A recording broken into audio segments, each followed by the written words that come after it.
Welcome to Low Tech Tuesdays by Low Tech and Wild, the podcast for those who live their life unplugged and for those who want to.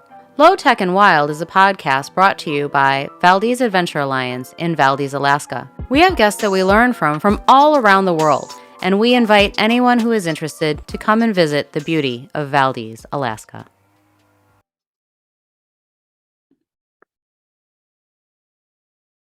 You're still in the There we go, maybe. Where am I? you're still in the Great North, I see. Floating around up in the cold air up there. It's actually just the background. Shoot. Surprise, but I'll be here pretty soon. Yeah, getting ready for the Valdez Ice Climbing Festival. So yeah, I'm terrified because it's reports of negative double digits every day or whatever, but I think it's going to be good, especially now that I've got these awesome new black diamond mittens that my son. Oh, those would be nice. Yeah. Yeah. So welcome to the podcast. Thank you so much for being willing to do this. I'm really excited about Dry January and Athletic Brewing Company being a sponsor for the events that we've got going up and Valdez, for Valdez Adventure Alliance. So we've got the Valdez Fat Bike Bash and the Valdez Ice Climbing Festival in February. And now, thanks to you, I have a fat bike of my very own. Woohoo! No snow to ride it in yet, but that will come within time. That's okay. I brought it to ride like a girl, and man, I always get a lot of compliments on it, but yeah, I bring it on the trails all the time, and yeah, I love it. Love it, love it. Plus, I use it for teaching. I saw that, which is really cool. I bet that feels really stable, like being a first bike that you ride. Exactly. I think that was kind of what came to mind. Like, oh, now I have this. And what's funny about it though, is that then my students start thinking like, because they have such limited experiences, like, oh, they should get a fat bike. And I'm like, yeah, go for it. You could get one of these or one of these though, too, but but anyway, yeah, I'm excited to talk to you about Dry January. Yes. I mean, it's already here. It's full force. So tell me a little bit about, what Athletic is doing for Athletic Brewing. What are you guys doing for Dry January? We're bringing the party. Awesome. Dry January is our favorite time to party. Really just kind of setting the tone that the party doesn't stop just because you want to cut alcohol out of your life. So sure. We have the Dry January party pack on sale now. That's kind of our big thing, but as always, it's just always about changing that conversation that you always need alcohol to celebrate, or that if you go to a party and don't drink, that you'll be left out, or people wonder why it becomes like a weird spotlight, like, why aren't you drinking? And it's just, sometimes, I don't know about you, but that attention felt awkward. Oh yeah. So what's in the party pack? Shoot, I have to look it up actually. I know there's a koozie, and I don't know how many 6-packs. I think there's a koozie, there's a disposable camera, yeah. Which is hilarious. I love that. Yeah. I want to make sure I get it right. So I gotta look it up here real quick. That's cool. Can I read you something while you're looking that up? Yeah, totally. So for myself in December, I did whatever. And my resting heart rate actually jumped about 10 beats per second. Beats per minute. And yeah, but still, that's a lot because I'm always in the 50s, like mid 50s is where I've been forever. And I mean, yeah, I've slowed down a lot of the stuff that I'm doing, but just that 1 month of like not really paying attention to my normal health rituals and being dry as one of them, my resting heart rate bumped up that much. Just 1 month. I couldn't believe it. So I found this. It's at health.harvard.edu. And they did a survey of 832 individuals across the United States. And it was a typical 30-day period. Participants reported drinking 12.2 days and consuming almost 27 alcoholic drinks during that time. Now that seems low to me for some of the people that I guess I had been used to hanging around with. But that is 5 or more drinks for men and 4 or more drinks for women in about a 2-hour period of time. And people did report that they were binge drinking more than, I guess, regular consumption. So the results of dry January are things like, it says, while drinking moderate amounts of alcohol is associated with health benefits for some people, in observational studies, heavier drinking with long-term drinking can increase physical and mental problems, especially among older adults. Heart and liver damage, that seems obvious.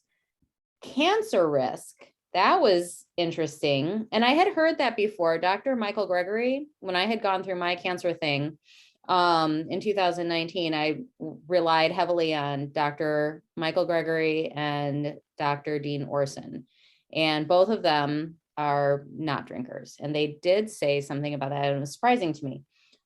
Weakened immune system, memory issues, and mood disorders are common for drinkers. So during that month, during that 30 days, the British Medical Journal reported that those folks had slept better, more energy, lost weight, lowered blood pressure and cholesterol levels, and reduced cancer-related proteins in their blood in just 1 month. Wow. It's impressive, isn't it? It really goes to show, like, I guess, how potent alcohol is on your body, in a not such a great way. Yeah. Well, You and know? those studies about, like you said, the cancer risk, those are starting to become louder. Like I remember when, I forget who it was, I believe it was the World Health Organization listed it as a carcinogen.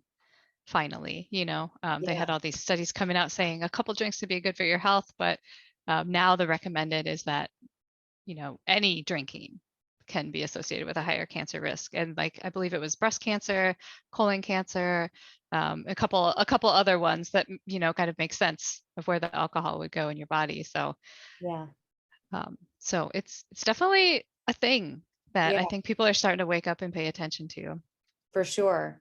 I liked it also that the Harvard article mentioned that if people, like many people in the study, all the people in the study had no problem with doing a month, but there are many people that have problems.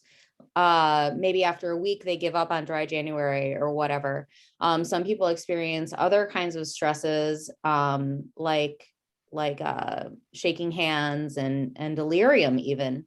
And so they offered resources in there too for those who might need additional help, and encouraged, reaching out, really. Like if these sorts of things start happening, then reach out. But I would say don't even wait for that to be, your level of reliance on alcohol, or your it's a physical addiction. I mean, it's not a fault.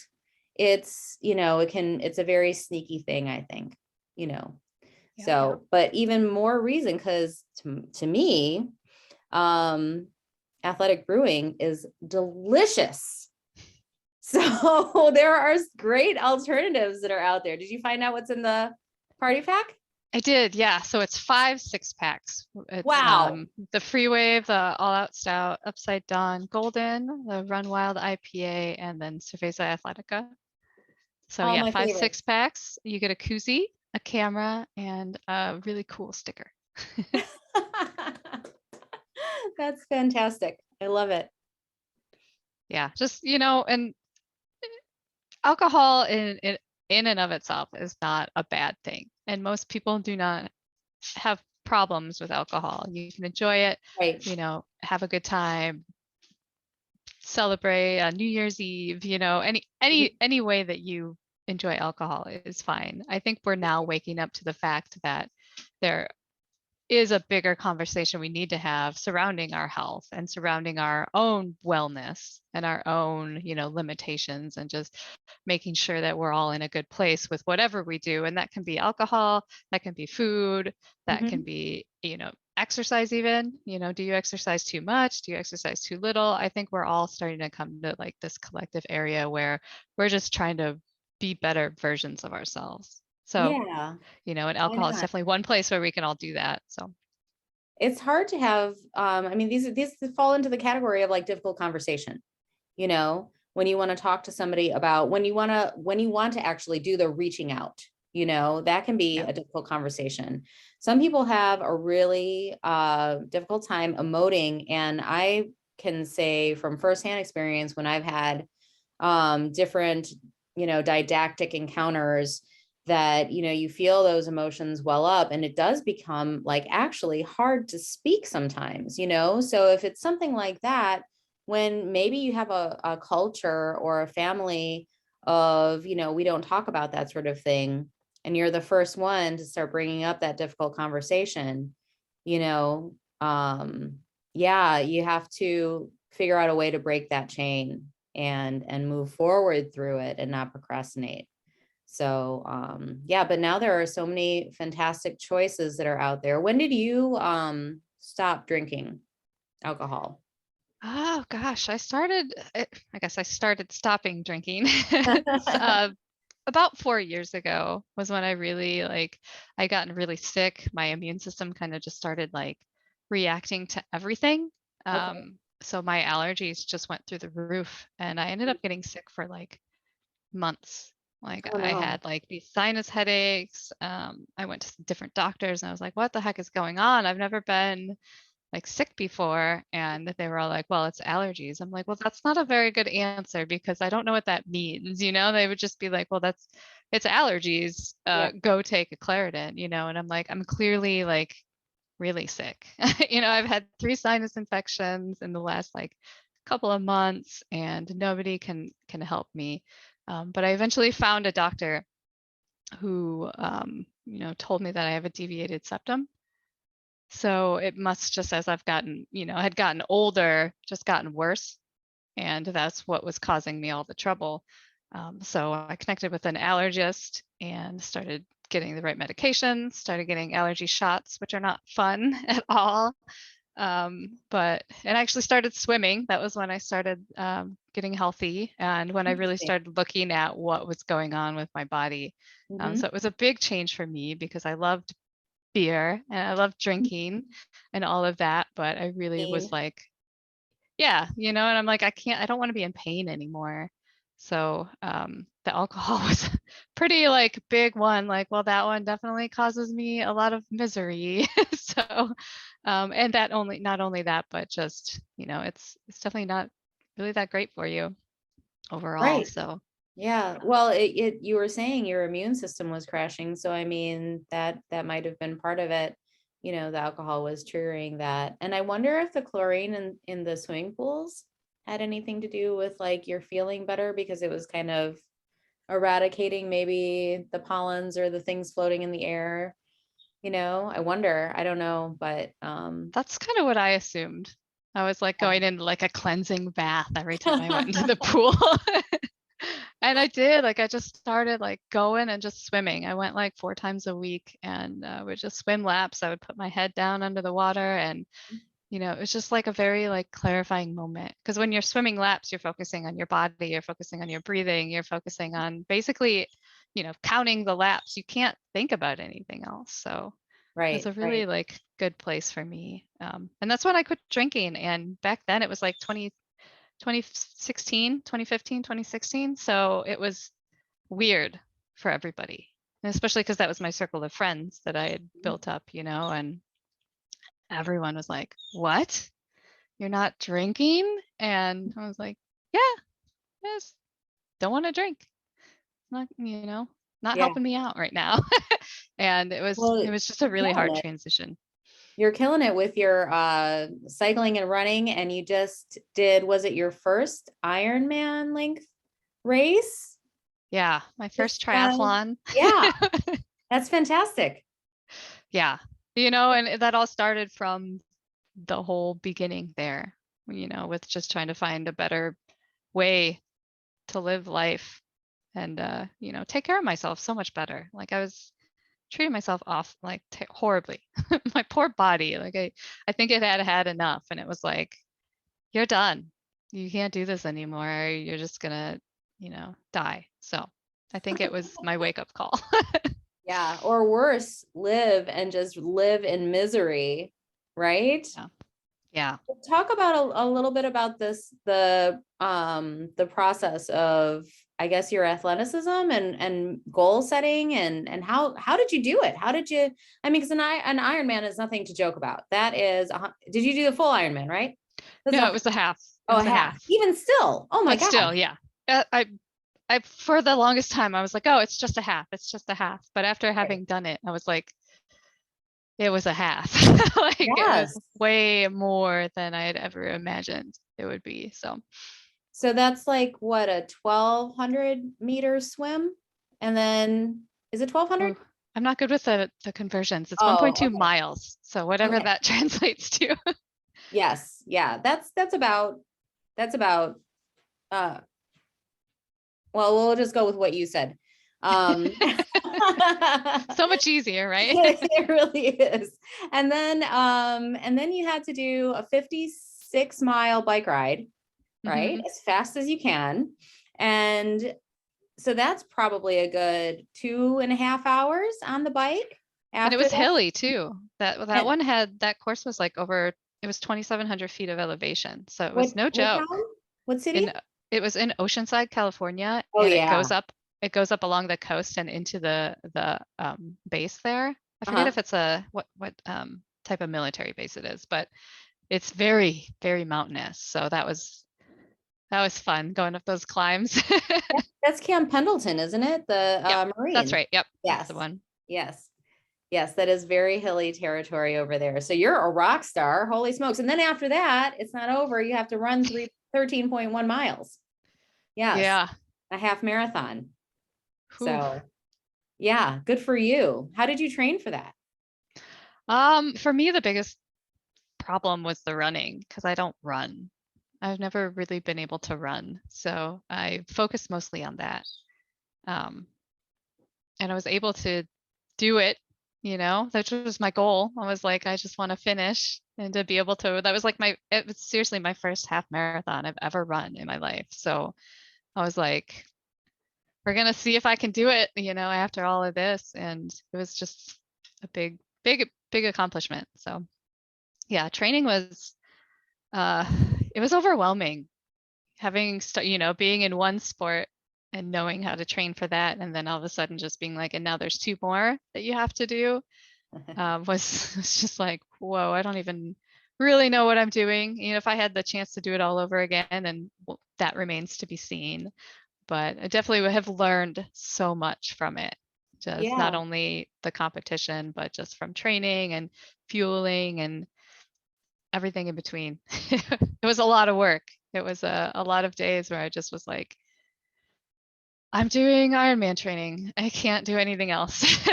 So Sure. And being alcohol free, I mean, I think that it really allowed your body to recover fully. And not only that, your mental state was probably, I mean, you were fully yourself, you weren't, and then type of exercise, honestly, I think you probably had altered states. oh Anyway. yeah.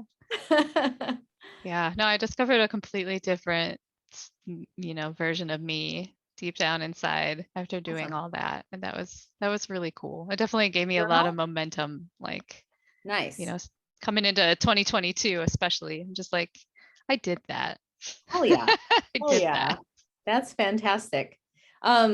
Which is your strongest of the three, do you I think? would say cycling, but I did a lot of good swimming. Like, Yeah. when I was just at the pool, I would, the swim was 1.2 miles or whatever. And I was like, oh, I can do that. But the ocean was very mean. Yeah. So it was a little bit different than I was expecting. But I think if I hadn't been a strong swimmer, then I wouldn't have made it at all. So had that going for me. That's for sure. Yeah, people don't think about, like, I remember when I used to train for triathlons, there was specific training for open water training versus pool training.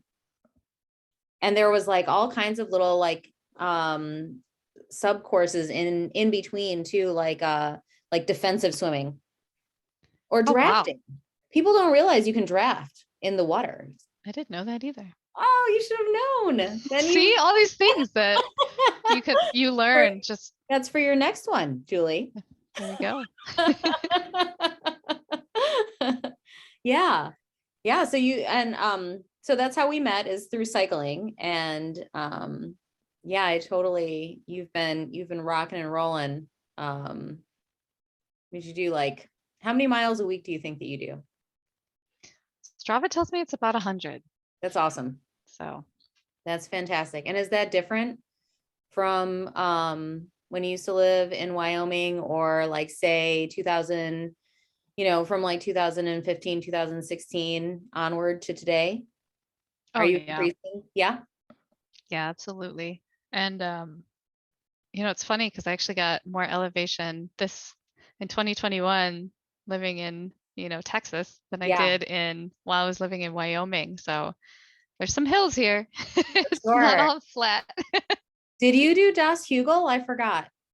I didn't do that. I wanted to, but my Yeah. mother was coming into town that day, and I'm like, Oh, gosh darn well, mothers. can't do it now. Gotta see mom. Yeah, So, that's a but bucket I have list the item. yes, I really wanted to, and I have the route. I'm like, yeah, maybe I'll just do it one of these days. So I'm training for some big elevation days. So, Nice. it might be on the list. We'll see. Yeah. Yeah, hill country is no joke. No joke. And then it's right here in Austin. And yeah, it's like it's really funny too, because I go up City Park right past the Pennybacker Bridge, and there's a bike lane. And I swear it's gotta be like a 15% elevation, or Oof. what I'm saying, angle or whatever. Yeah, it's grade hill. There we go. I have words. They were all correct. One was just most correct. Yeah. So yeah, that's no joke. But yeah, for training do you consider yourself still in training? Do you have a nutrition program? Do you have like a days on, days off? Did you follow a plan for your half Ironman? Not technically. I was kind of burnt out from doing all the training for because I was training for some gravel races. I did the gravel low coast Mhm. and what's it called? The Rubidoux Quick and Dirty up in Nebraska. Okay, that's 100, Um, right? Or yeah, it was 100 miles. okay. And it was just tough. It was some hard riding, lots of like silt and sand and lots of hills and a little bit of elevation. So after that, I was like, well, I need to switch gears to trade into Ironman. And I did not want to touch my trainer. I was like, oh, I'm done with that thing. Uh-huh. So I mostly just focused on a running plan and then, just rode whatever bikes I wanted to. I was Nice. like, I'll probably have the cycling fitness to, get me through. And the swimming was the hardest part to squeeze in because it's Mhm. just such a chore. So I didn't if I could do it again, I would definitely swim a little bit more and try to get a whole plan going. But I would it's hard to like train all year, so I would have to kind of switch gears and and do it like more strategically. I think other than it was kind of just like, hey, do you want to do an Ironman? I was like, yeah, let's do an Ironman. So it really wasn't part of my yearly plan. So Yeah. Well, I think that brings up a really good point, actually, that it's like, what is your purpose for doing such and such thing, whatever it is, you know what I mean? If it is to, like, do a personal best, or maybe it's just to join a friend, or maybe it's just like, let's see if I can finish this. I mean, everybody has different goals for these events. So and then also a lot of them are charitable. I think pretty much all of the races have some sort of a charitable aspect to it. So I mean, you're doing good even when you just sign up, really, you Yeah. know. So if you were just doing it for the experience of it and you already kind of knew that you had cycling down, you have a history of swimming, and then really, you just have to have a running plan, and then you did that. So, um, you know, I remember my first half Ironman, I was dragging one leg. I felt like it was just not, it wouldn't work. It just didn't work, you know? And I had a similar experience. My hamstring like totally was like, we're yeah, not doing this. So yeah, it's nothing to joke about at all. Yeah. And there was this big ice bath at the end too. So, but oh I man. was so overheated, I was afraid to jump into it. But there were people that were just like soaking their legs and jumping in. And yeah, I was like, no. That's wild. Where was that at? That one was Iowa. Iowa. Mhm. Wow. Yep. Interesting. Yeah. What was the swim in Iowa? Was it like a lake? Was it a lake? Yeah, it was a lake. That's Certainly cool. wasn't an ocean. Well, it That's wasn't a true. pool. Gosh, that would be horrible in a pool. Like if you just had like a 25-meter pool that you had to go back and forth on. That would be terrible. This is the So, Ironman experience I signed up for. right. Yeah. Do you ever swim at Barton Springs Pool? I did once with Lydia actually, Oh, which was nice. really fun. It was it's different. It is It's different. it's a I cool place wonder, though. so also if you put goggles on and go down to the bottom, there are crawfish down there. Really? Yeah. That's Yeah. cool. You can see like little living things and live plants. I mean, it's like a for real bottom of a river sort of type deal down there. Yeah. I do remember on my first open water swim that I saw a turtle and it scared the like bejesus out of me. I like inhaled water and everything. I was just like, oh my God, what was that? Uh, and it was like just this nice little turtle. It was kind of like enjoying its day and was probably more terrified of me than I should have been of him or her or it or whatever. But yeah. So it is different, but I did not get freaked out by any more turtles. So learning experience.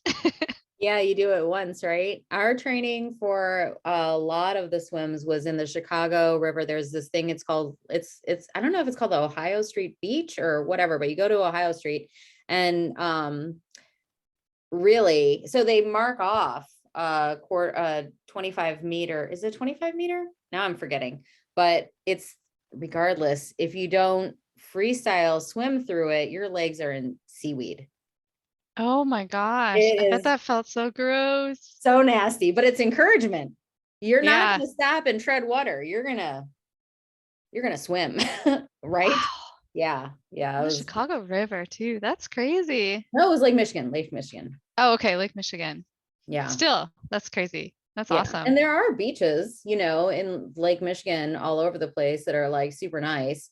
But this like was a lap swimming area, I guess, because they wanted to separate, people who wanted to actually train for something versus, and I did do a Chicago triathlon. It was sponsored by Lifetime Fitness over there, and we did have to tread water, but they got rid of all of the seaweed, thank goodness, because it was just like we had to tread water for gosh, at least a minute before Wow. they started us, and I think that was even more nerve wracking because there you are with like God, maybe 50 other people, and then there's a line still of the other people that need to get into the water.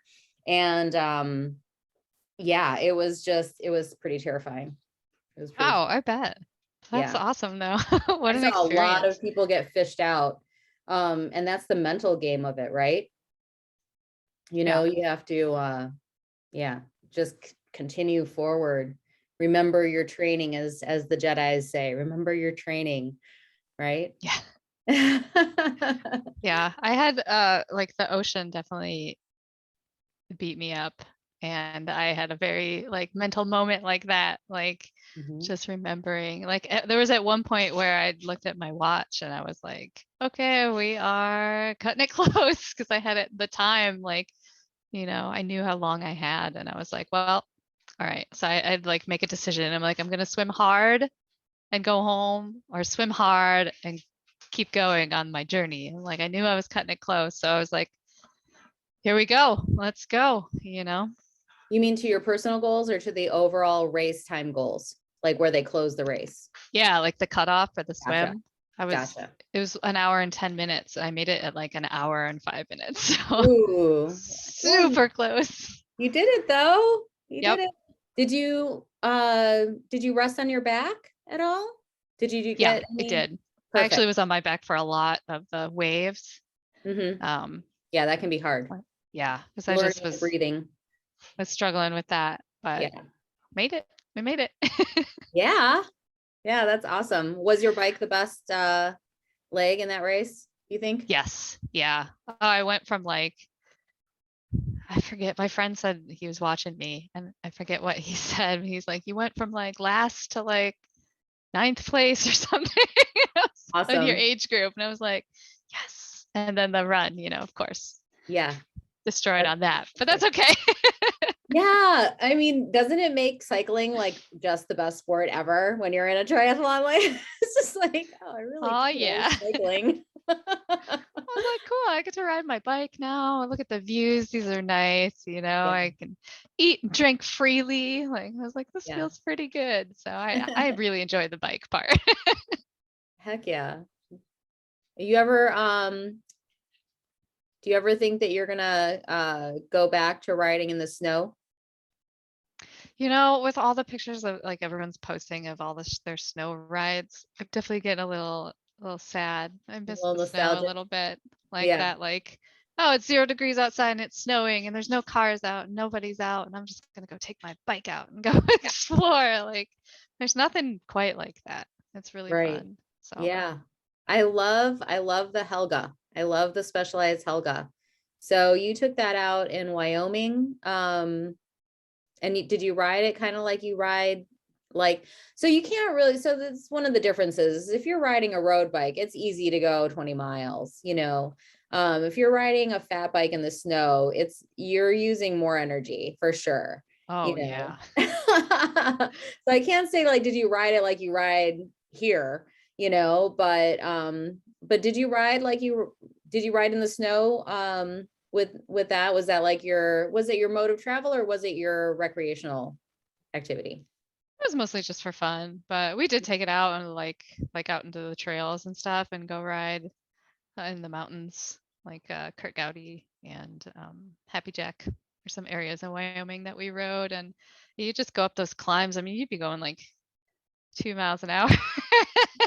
And depending on the snow, maybe you were slipping and sliding, like, Yeah. but oh my gosh, you just look around and there's this one day we went out and the snow was just like picture perfect snow, Mm, like just so soft and fluffy and it was on all the trees.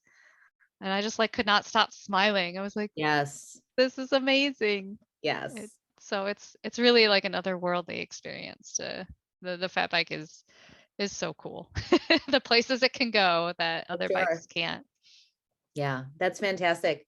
I saw a post in Anchorage Fat Bike forum the other day. Some people went out riding at -16 and they said that the best thing about that was that you just float over the post holes, that like you don't fall over the edge of any other, divot in the trails and stuff like that. And yeah, I'm really, you're gonna have to come up to Valdez one of these days and check out this glacier lake that we ride on for the Fat Bike Bash. It's extraordinary. So do you have Yeah. glaciers? There are no glaciers in Wyoming, right? No, No. just lots of cold mountains.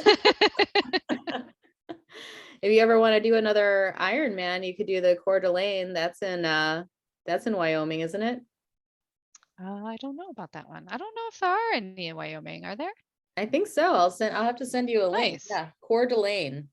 So Okay. it is that heart of Arlene in French. Nice. Now I have I to bet look. it's cold. So the water's always cold in It Wyoming.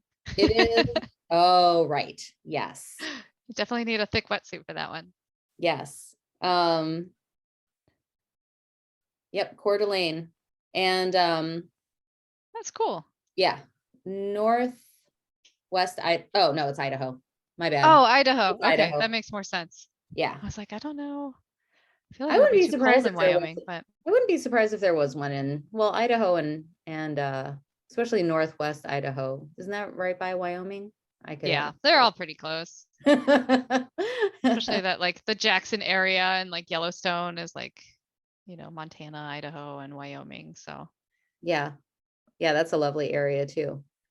Yeah. yeah, it's really gorgeous. I remember the first time I used to go cross country skiing up in the Upper Peninsula. And the first time I was out there and discovered just like pure silence, it was just, and the snow was just fresh, and it was just like a kabillion sparkling diamonds everywhere with the sun just hitting it just right. It was just like what you were saying, one of those days. And it's just so magical, really. So yeah, I get nostalgic for that every now and then too. So yeah. Do you ever Yeah, go back to visit? I haven't yet. I did the ride in Nebraska. That was like my first visit back since I moved out.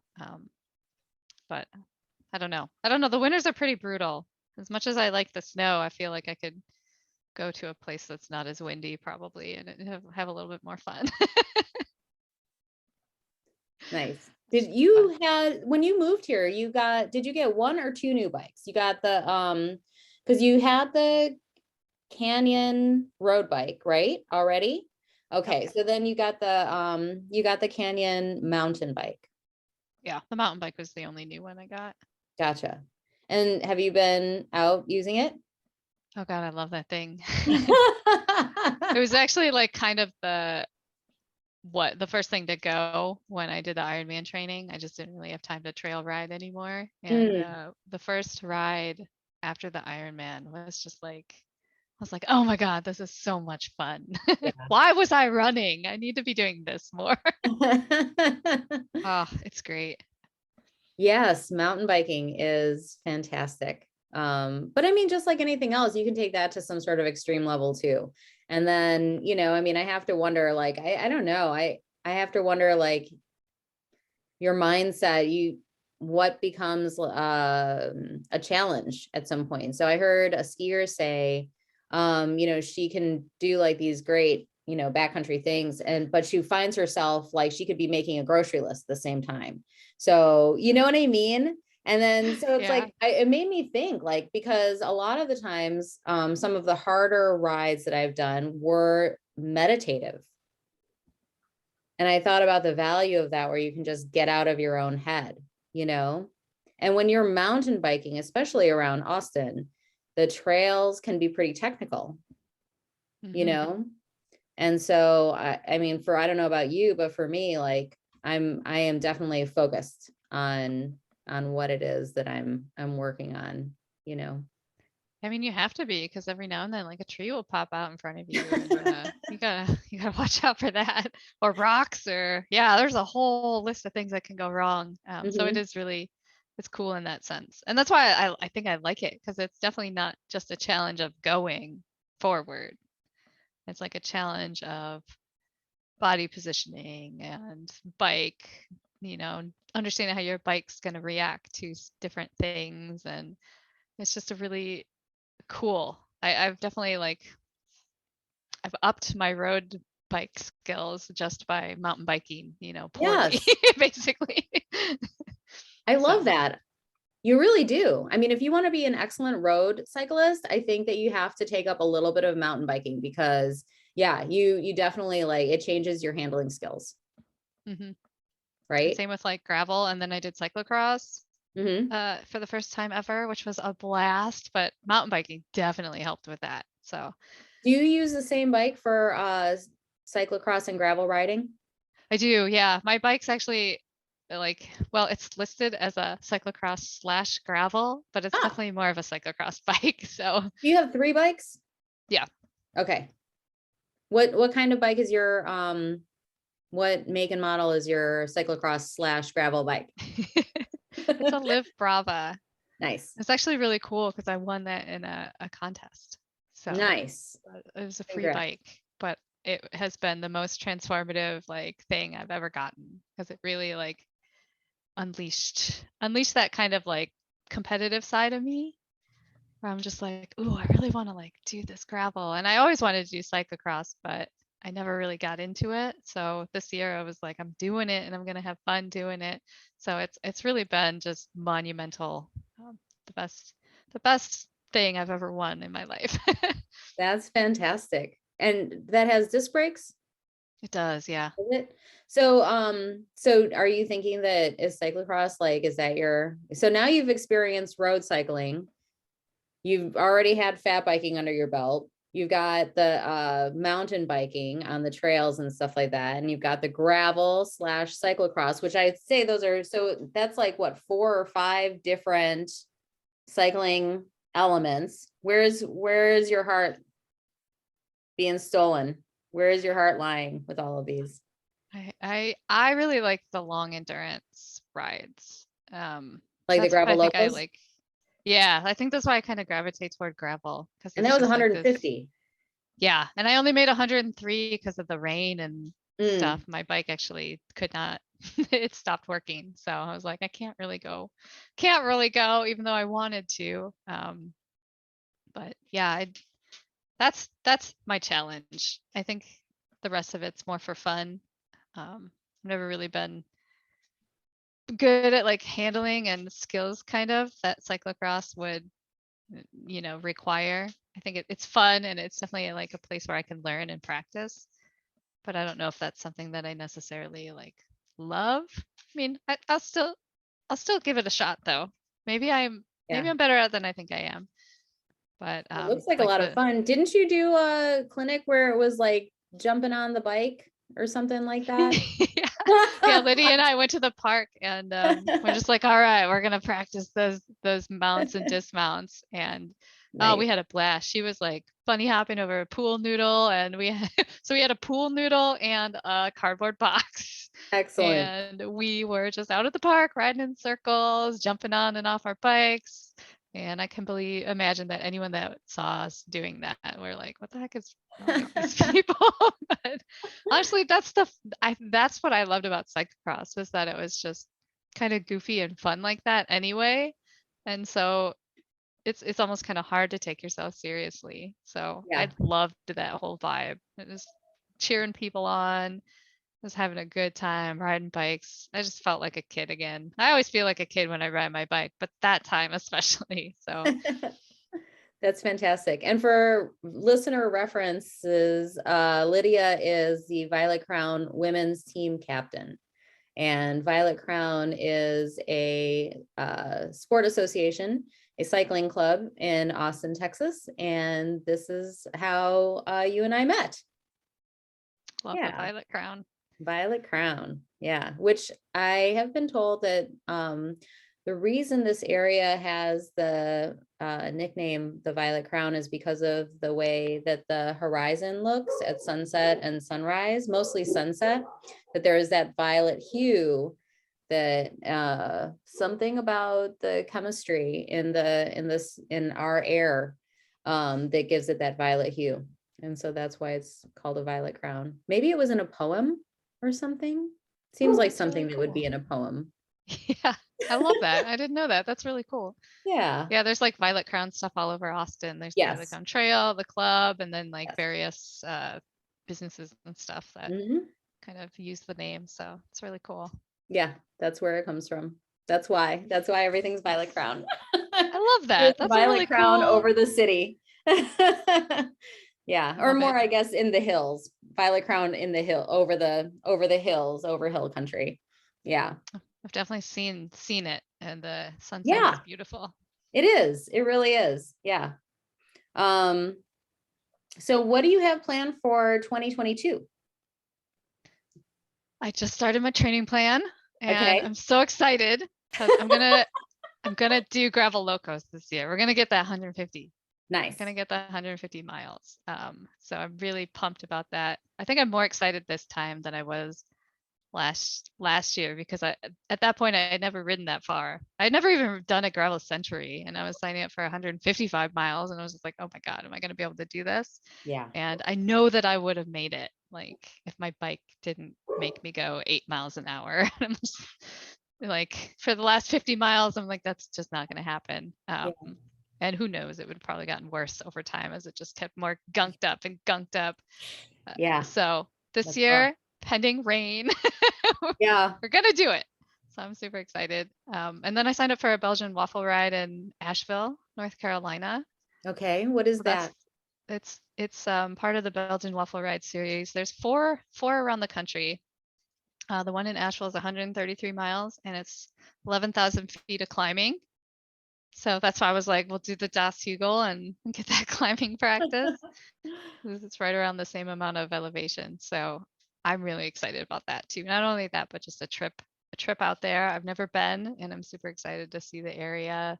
So, I'm so excited. So we're back on the trainer, which Great. is nice. I got all the I don't want to see the trainer again out of me, and ready to hit it again. Nice. Yeah. Sometimes you do have to take a break from those things and then, to feel okay about getting back on it.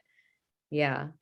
Yeah, that's another great thing about cycling is that you can travel, you can do these. I think that those make the best vacations. Like, I don't want to go on like some beach thing or cruisy thing where you really just sit around and like you get waited on, I mean, I would much rather go someplace, and Asheville is beautiful. So you're going to this beautiful location and you have a reason to be there, and not only that, you're going to work your butt off. So I'll be able to eat a lot of food too, which I'm excited about. That is a crazy amount of elevation gain. And plus 133 miles, you said? Wow. Why is it called the Belgian waffle ride? I really don't know. I don't Okay. know the whole history behind the series or anything, but I know that they're like very well known, and like um, a lot of people love them. Like the whole Yeah. series, a lot of people will do the whole series. I think there's one in like Kansas, and there's California for sure. I think it started in California. Okay. I can't remember the other two, but they just Are kind of there go to Belgian different waffles locations. involved? Do you get waffles? Maybe. I don't know. I'll definitely Those let are you lovely know waffles. Those are like after I some, find out. Oh, they're yeah. so good. Yeah. Yeah. We actually had this weird, and I say weird because it's weird for Wyoming, but we had this like Belgian waffle truck in Cheyenne. Oh, no kidding. And they had amazing waffles. They had Oh they my were God. perfect. So I would love one of those. Maybe Yeah. like each rest stop, I could just get a Belgian waffle. That would be amazing. Oh. See, it's making you want to do it. Like thinking about that, huh? Yeah. Yeah. I definitely I'm gonna have to think about that. Yeah. Well, it But is no, a the serious, gravel scene is just yeah, and is that's a awesome. gravel race too, right? Yeah. So that's gonna be a challenge. I mean, but I mean, you're up there, if you're gonna do 133, you're gonna do 155. Both of those are gravel rides. I mean, really, that's like 200 miles in road miles, I mean, that's pretty impressive. So what's your training plan like?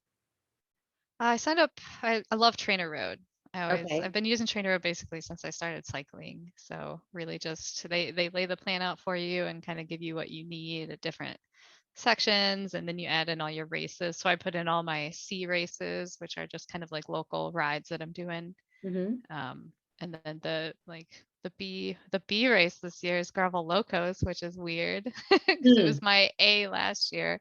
Yeah. And then the A will be the Belgian waffle ride. So it's all like kind of planned out for you leading up to your A race. So Gotcha. I just love that. And it's like cool because they give you cycling tips and all sorts of stuff. Just Mhm. great resource, great podcast. Trainer Road. That's where it's at. Are you gonna get a compact crank for the Belgian waffle ride? Um, To yeah, make it, no, you're gonna go normal yeah, on your, okay. on my cyclocross bike. That's probably Wow. why it didn't handle the rain and gravel locust very well. Yeah, I was wondering what it was that clogged it up a little bit. But I mean, a compact crank wouldn't have, what's the elevation gain for gravel locos? It was only like 7,000, 5 or 7,000. It wasn't a ton, but Yeah, it's they had a what they called the lot. three. Yeah, there were these three hills they called the Three Sisters. And I don't know what grade they were, but they felt like 80. They're just like three after each other, and most people walked them. Mm. So they were just brutal. So I do remember those. Those were the biggest hills. Otherwise, there weren't too many. Although I didn't do the last 50 miles of the course, so maybe there was more in store that I have yet to discover. But this year you will. So, It's happening. but that's the thing about gravel is that, I mean, when you're on those hills like that, you could slide backwards so easily, you know? So, I mean, that's why it's like every turn of the crank, I mean, it's like you're just not sticking, you know, like you would without all of that stuff on the road, you know? But a Yeah. compact crank, if you haven't looked into it, if you're thinking that there might be some very steep hills or just a lot of climbing, you could also change your crank arm length Does it go to below 165? maximize your leverage. I would say Patty, who's also Violet Crown, she would be a good resource because she's constantly doing the double dam loop that's out on the west side over here. And yeah, she was just like telling me, like, on the last time I rode with her, she was like, yeah, check this out, check out what I did. But when I went to Santa Barbara to go riding for a training camp, my club put a compact crank on my Cervelo, or a Wow. compact crank, chain Interesting. ring, Yeah. yeah. Because I mean, you know, it was California, you know what California is like. So yeah, Yeah. it It was can make a very, big difference. yeah. And at first I thought, oh, I'm not going to need that because, you know, I'm really strong on these Illinois hills. Was I thinking? They're rolling. Yeah, they're not anything. There are no hills in Illinois. So yeah. So it came in handy. That's So cool. yeah, I would look I into guess it. I'll have to look into that. Yeah. Yeah, if you want to, you know. But definitely hit up Patty, and you know, I'm sure that actually any mechanic probably all the mechanics I think around here compete one way, shape, or form. But if you find a gravel bike racer mechanic, then who likes hills, they could probably tell you too. But yeah, you can change your crank arm length and you can change your chain rings on your bottom bracket. That's cool. Mhm. Yeah, I know that the bike isn't ideal for what I'm using it for. Is it a 1 by or a 2 by? It's just a 1 by. It's a 1 by. Yeah. So I told myself that if I really enjoy gravel racing this year, Yeah. I'm gonna get a legit gravel bike next year. So Woo! I was like, you know, I'm gonna do these rides and see if my heart is still there. And Yeah. then, you know, because I already have a bike that works good enough, you know, but it's like if I want to take it to the next level, then I need to invest a little bit into it. So we'll see. We'll Do you see. know I what kind definitely of components are on your live? there's SRAM. It's a 1 by. What's in the back? Gosh, I don't know. Oh. That's a good question. I don't remember. I could look it up for you if you want. Well, because the more that you have back there, then the bigger you you could end up getting like a big That's rear true. cog in your cassette, you know, as opposed to doing the compact in the front, you know. Yeah, So I mean that's another thing. that is definitely, yeah. Because I know it's 11 speed, so I could probably find some that are more So geared it's a toward 1 by climbing. 11. Yeah. So it's probably what is that? A SRAM? Is that like Apex? Is that a SRAM Yeah. Apex? Hmm. Probably then. Maybe. I don't know. That could Yeah. be. Oh no, yeah, it is. Oh. Sorry. Awesome. Well, those are some pretty amazing goals. Do you have any nutrition goals also? Like, do you count calories even because you're riding so much? I don't count calories because it stresses me out. but but I did start eating just a lot of crap when I was training for the Ironman because Oh, I just didn't have time to do right. anything else. So I gained some weight, which it was okay because I needed the extra calories to build the running strength. For So sure. I'm not like upset about it, but I'm definitely dialing it back now. I'm like, okay, we're eating healthy.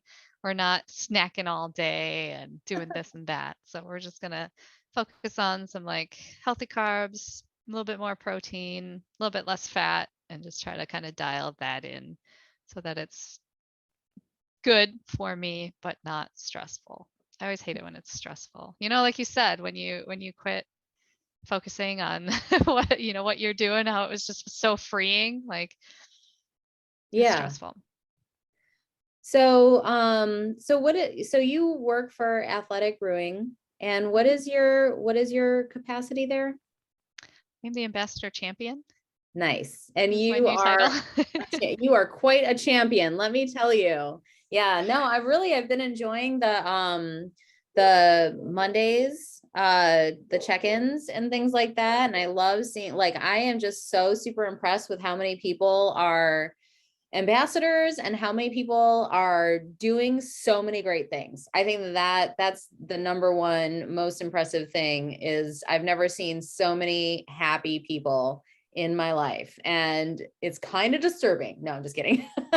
No, it's wonderful. And so I really appreciate being part of the group, and and just even if I'm just watching, because it's life isn't easy, life can be, it can throw some challenges, and whether they're personal in the moment, in the minute, in the whole, like the family things, work things, or whatever. And so, every now and then, just knowing that there are so many people that are out there just being sharing their joy for the things that they're doing in life and getting outside and getting outdoors, and just it's fantastic. It's really great. So kudos to you for what you do.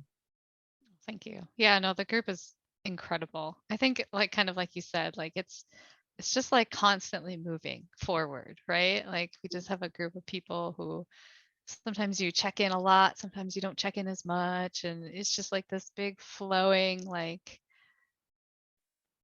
I don't know how to describe it. It's incredible of just people doing what makes them happy, what they love to do, challenging themselves, overcoming injuries and setbacks and Yes. life things and, Mhm. you know, their own monsters and then Absolutely. coming back, strong and everyone's supportive and Mhm. they have their own goals and sharing that motivates other people. And so it's just this big like big little world of our Yeah, own, and it's just so amazing. I absolutely. love it. I love it so much. Yeah. And it's a great support group also for anybody who is transitioning into sobriety or who are sober curious also. I think that I've never seen a more alive group of people. I met another one of your ambassadors. She has a sober eco yoga retreat in Arizona, she and her husband. And it's just wonderful. Like it's just so if anybody that's out there is looking for a support group also, or just one person that I know lovingly said that all non-alcoholic beer is really just carbonated tea. Well, it is. But tea is amazing, so Tea I'll is take pretty that. good. I know. I just I was had like, some well, just a yeah, minute ago. I still have some green tea right here. Um, Yeah, I think that, he might not have meant that as a positive, but I kind of, I kind of liked it. We're So turning it into a positive. That's what we do yeah, around here. yeah. Athletic Brewing has the best carbonated tea I have ever had. That's right. Yeah, it's really good. I tried the Ready Front just recently. So you guys have a lot of specialty beers. That one I think donates back to veterans, and that was 100% of wonderful. proceeds. So, That's fantastic. I love it. As a parent of a military person, I think that, it's wonderful. And then I've tried the Thai coconut IPA. That's a that's a good one. favorite. Yep, that's a favorite. I think that I have coming right now, I have a Brute coming. Oh, nice. Yeah, and a couple of other ones. The Stump Jumper. Is there a Stump Jumper? Stump jump. Stump Jump, a brown The ale. stump jumpers, isn't that a bike? Oh, that's a bike. That's specialized. Yeah, that's a You can bike. tell you're a bike person. Well, ironically, that's why I had to get it, because I was like, that sounds like a bike. I'm getting that. Yeah. So a lot of good stuff. I highly recommend. What's the website? Athleticbrewing.com. Excellent. Yeah. So thank you so much for your time today. I really appreciate it. Yeah, no, thank you so much. It's so great to talk to you and see you again, even though it's over Zoom. I know. Got to stay safe, but it's We're in just stage as good. 5 now again. Yeah. Yeah. So hide inside again. Yeah. Yep. Got my mask, got my hand sanitizer in my yoga bag. So, yep. We'll make it through. Yeah. Well, have a great rest of your day, Julie. Yeah, you too. I hope to talk to you soon. Of Maybe course. we'll Yeah. go riding. Yes. Yeah. Anytime. Awesome. See ya. See ya.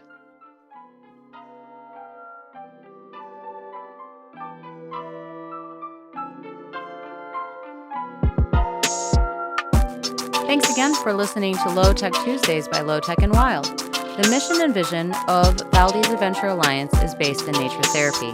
The events and resources provided allow people to find the satisfaction of self-accomplishment through effort, of climbing, of riding bikes, of hiking, of trail building, of immersing in nature. Our objective is to be a resource for people to find deep happiness and healthy outlets for themselves. Thank you for those who sponsor Valdez Adventure Alliance.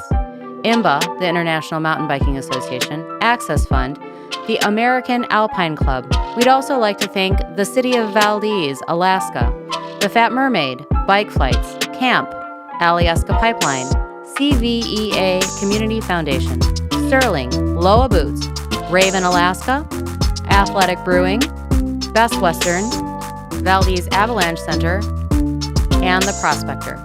Some 2021 event sponsors we'd like to shout out to also are Tiger Tail, Nix Wax, and Mountain Equipment. Thank you for listening and have a great day.